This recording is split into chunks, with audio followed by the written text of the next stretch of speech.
అందరూ busy life కనబడిపోతారు. పొద్దున్న లేచి స్కూల్కి వెళ్ళడం, సాయంకాలం రావడం, చదవడం, మళ్ళీ పని చేయడం, ఈ బిజీ లైఫ్ అలవాటు పడిపోతారు. బట్ ఆ బిజీ లైఫ్ ద్వారా గొప్ప అద్భుతాలు చేయడం అనేది జరగదు.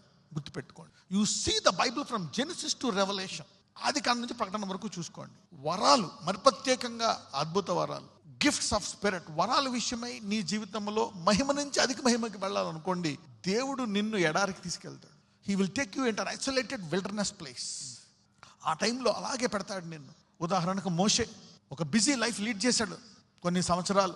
అంత ఎడ్యుకేషన్, చాలా మాస్టర్ మైండ్, మాటకారి, అతనికి ప్లానింగ్ అన్నీ తెలుసు. రాజు కదా అన్నీ నేర్పిస్తారు, విద్యలన్నీ నేర్పిస్తారు, షెడ్యూల్ ఉంటుంది అనమాట. He was a very skilled person. He was an orator. Orator అంటే ఏంటో తెలుసా? వాక్చాతుర్యం కలిగినటువంటి వాడు. అలాంటి వాడు ఎలా అయిపోయాడు?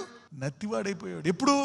దేవుడు చెప్పాడు, ఈ 40 సంవత్సరాలు ఇంత స్కిల్డ్గా పర్ఫెక్ట్గా ఉండి నన్ను వాడుకుంటాడు దేవుడు. ఇప్పుడు అనుకుంటున్నావా? లేదని చెప్పి దేవుడు అతను తీసుకెళ్ళి ఆ 40 ఏళ్ళు ఏదైతే నింపుకున్నాడో దాన్ని ప్రతి 40 సంవత్సరాలు తీసేసి 0 చేసాడు. మళ్ళీ 40 years of loaded knowledge, he made him 40 years of wilderness. ఆ తర్వాత ఆ నత్తి నాలుకతోటి తీసుకొచ్చి, ప్రభు ఇప్పుడేం చేయను, ముసలోడిని అయిపోయాను, కర్ర ఉంది, సరిగ్గా నడవలేను, బలం కూడా లేదు, నాకు అదంతా అనవసరం, నాకు ఇప్పుడే కావాలి, నువ్వు రెడీగా, ఇప్పుడే నా మీద పూర్తిగా ఆధారపడతావు, నువ్వు కమ్ నా. ఆ కర్రతోటి ఇలా కొట్టి ఎర్ర సముద్రాన్ని పాయలు చేసి గొప్ప అద్భుతాలు చేసి ప్రజలను తీసుకొచ్చేసాడు. You see, God want emptiness. He doesn't want loadedness. అందుకనే బ్యాలెన్స్ అనండి.